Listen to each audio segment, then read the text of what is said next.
it's at Lincoln Hospital. It's a borough which voted to leave the EU by almost 76%.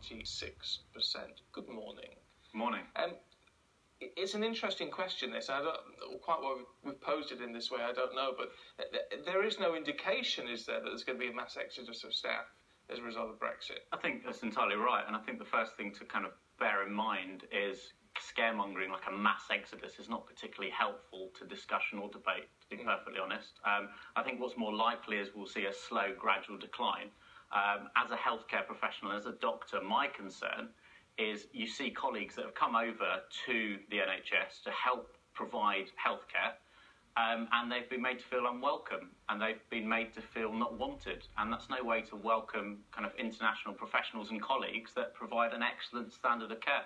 But the idea of the people who are the immigrants who've come over here to work, it's not actually a view on them particularly that's been reflected in this vote, is it? We're not actually trying to make them feel unwelcome. We're just, people have had their say on the whole EU issue as a whole. I mean, that's another little soundbite, isn't it? There's a few, like Brexit means Brexit, and the people have spoken. As a doctor, I deal in kind of facts if I know them, and I'll say it that I know them. And that's something that I haven't really seen with politicians too much. It's been played out in the media in sound bites and little snippets. You know, £350 million on the side of a bus, I think that will have influenced a lot of people because the NHS is very popular and it's almost like a religion. And if the politicians are allowed to say things like £350 million a week going to the NHS, and then the day afterwards they're going to say, well, actually, sorry about that, it could be spent anywhere. Is that really open? Is that really what we should be encouraging? You're talking about the slow and gradual decline of European workers within the NHS. That's your forecast. 110,000 of them already working in the NHS at the moment. And the Royal College of Nursing has said that, you know, the health service already stretched staff shortages. What would it mean, do you think, for the NHS if we do see that slow and steady decline? I think it'd be a disaster. Speaking as a doctor, I think I see the rota gaps that these doctors and nurses plug. And if they weren't there, then it would be a real problem in terms of the healthcare. In terms of patients are going to suffer, people potentially have to wait longer, people might not get surgeries and things.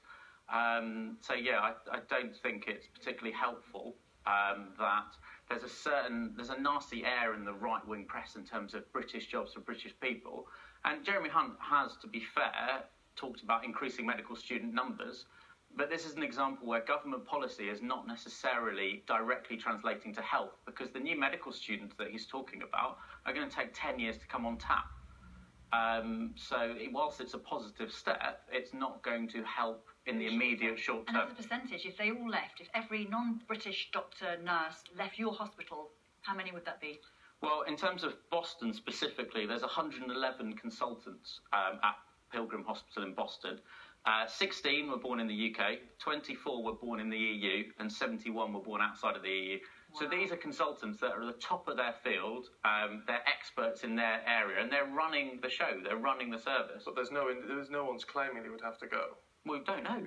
Nobody's come out and cleared, from a government point of view, we don't know either way, do we? Because there's all this talk about they might be used as bargaining chips, and who knows, and as long as British nationals abroad are protected, we can't give any kind of confirmation until we know. Oh, well, look, hopefully we'll find out. Dr. Rees, thank you. Good to talk to you this morning. Sticking on the Brexit theme, actually, we've just had these pictures through of the Foreign Secretary, Boris Johnson, leaving his home. He's heading off to Berlin.